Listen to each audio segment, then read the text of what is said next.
राधे राधे दोस्तों, आज हम शिव पुराण का पाठ शुरू करते हैं। शुरू करने से पहले मेरी आप सबसे विनती है कि मेरे चैनल को सब्सक्राइब, लाइक और शेयर करना ना भूलें, ताकि हम आपके लिए अच्छी अच्छी कथाएं और पुराणे ला सकें। ओम नमः शिवाय। चलो आइए शुरू करते हैं। राधे राधे दोस्तों, आपका फिर से स्वागत है मेरे YouTube चैनल राधे श्याम में। आज हम आपको आगे की कथा सुनाते हैं। शिव जी के दुर्वासा अवतार तथा हनुमत अवतार का वर्णन। ये 11 रुद्र सुरभि के पुत्र कहलाए। ये सुख के आश्वास्थान है तथा देवताओं की कार्य सिद्धि के लिए इन्हें शिव रूप से उत्पन्न हुआ। ये कश्यप नंदन वीर वर रुद्र महान बल पराक्रम संपन्न थे। इन्होंने संग्राम में देवताओं की सहायता करके दैत्यों का संहार कर डाला था। इन्हीं रुद्रों की कृपा से इंद्र आदि देवगण दैत्यों की जीत कर निर्भर हो गए थे। उनका मन स्वस्थ हो गया था और वे अपना अपना राज्य कार्य संभालने लगे थे। अब भी शिव स्वरूपधारी वे सभी महारुद्र देवताओं की रक्षा के लिए सदा स्वर्ग में विराजमान रहते हैं।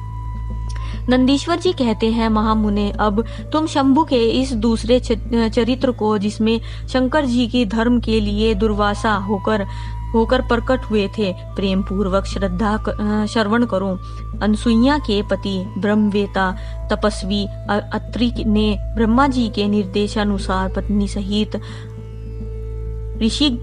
ऋषिक कुल पर्वत पर जाकर पुत्र कामना से घोर तप किया। उनके तप से प्रसन्न होकर ब्रह्मा, विष्णु और महेश तीनों उनके आश्रम पर गए।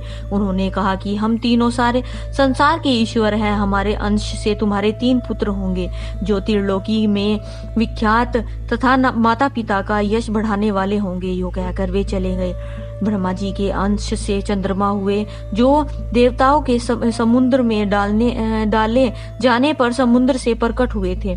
विष्णु के अंश से श्रेष्ठ संन्यास पद्धति को प्रचलित करने वाले दत्त उत्पन्न हुए और रुद्र के अंश से मुनिवर दुर्वासा ने जन्म लिया। इन दुर्वासा ने महाराज अम्बरीश की परीक्षा की थी, जब सुदर्शन चक्र ने उनका पीछा किया था। तब शिवजी के आदेश से अम्बरीश के द्वारा प्रार्थना करने पर चक्र शांत हुआ था। इन्होंने भगवान राम की परीक्षा की।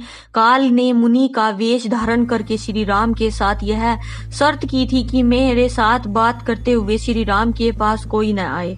जो आएगा उसका निर्वासन कर दिया जाएगा। दुर्वासा जी ने हट करके लक्ष्मण को भेजा। तब श्री राम ने तुरंत लक्ष्मण का त्याग कर दिया। इन्होंने भगवान श्री कृष्ण की परीक्षा की और उनकी श्री रुक्मणी सहित रथ में जोता। इस प्रकार दुर्वासा मुनि ने अनेक विचित्र चरित्र किए। मुने, अब उनके बाद तुम हनुमान जी का चरित्र श्रवण करो। हनुमद पद से शिवजी ने बड़ी उत्तम लीलाएं की हैं। विपर्व इसी रूप से महेश्वर ने भगवान राम का परम हित किया था। वह सारा चरित्र सब प्रकार के सुखों का दाता है, उसे तुम प्रेम पूर्वक सुनो। एक समय की बात है, जब अत्यंत अद्भुत लीला करने वाले गुणशाली भगवान शंभु को विष्णु के मोहिनी रूप का दर्शन प्राप्त हुआ था।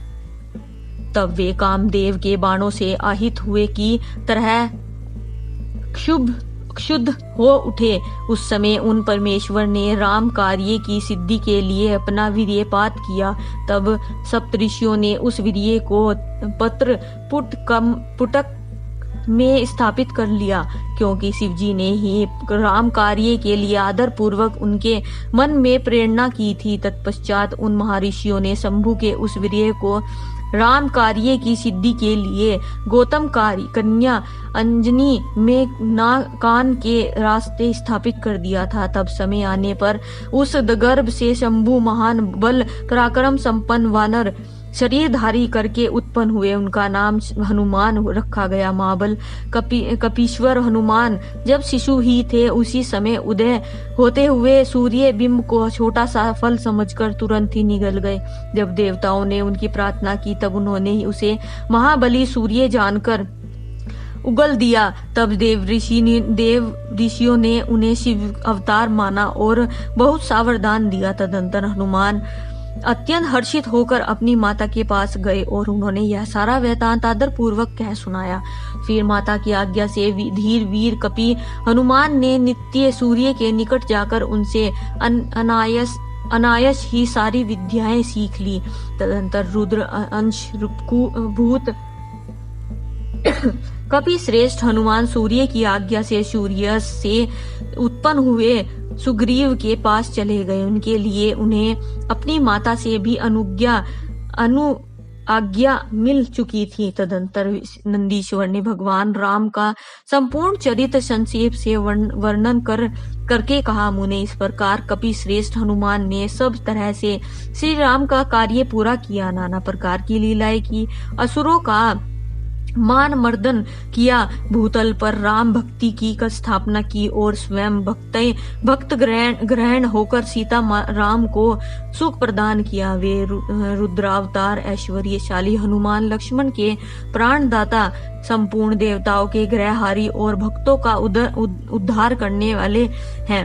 महावीर हनुमान सदा का राम कार्य में तत्पर रहने वाले, लोक में रामदूत नाम से विख्यात, दैत्यों का संहार और भक्त वत्सल्य हैं। तात इस प्रकार मैंने हनुमान जी का श्रेष्ठ चरित्र, जो धन कीर्ति और आयु का वर्धक तथा संपूर्ण अभिष्ट फलों का दाता है, तुमसे वर्णन कर दिया है। जो मनुष्य इस चरित्र को भक्ति पूर्वक सुनता तथा है अथवा समाहित चित्त से दूसरे को सुनाता है, वह इस लोक में संपूर्ण भोगों को भोग कर अंत में परम मोक्ष को प्राप्त कर लेता है। तदंतर महेशा अवतार तथा विश्वेश्वर अवतार का चरित्र सुनकर नंदी ने कहा, महाबुद्धिमान संत कुमार जी, अब तुम अत्यंत आहाद पूर्वक महेश्वर के पिपलाद नामक परमोत्कृष्ट अवतार का वर्णन श्रवण करो।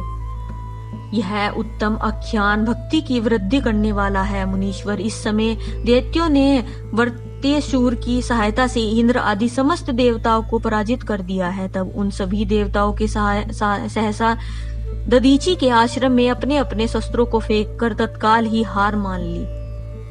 आज की कथा हम यही समाप्त करते हैं। कल हम आपको पिपलाद, शिवजी के पिपलाद अवतार के प्रसंग में देवताओं की दधीची मुनि से असित याचना, दधीची का शरीर त्याग, वज्र निर्माण तथा उनके द्वारा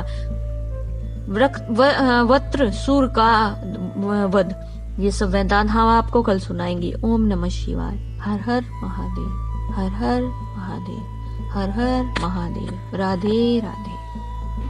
अगर आपको मेरी वीडियो अच्छी लगी तो बेल आइकन दबाना ना भूलें, ताकि आपको मेरे आने वाली वीडियोस का नोटिफिकेशन मिलता रहे। धन्यवाद। ओम नमः शिवाय।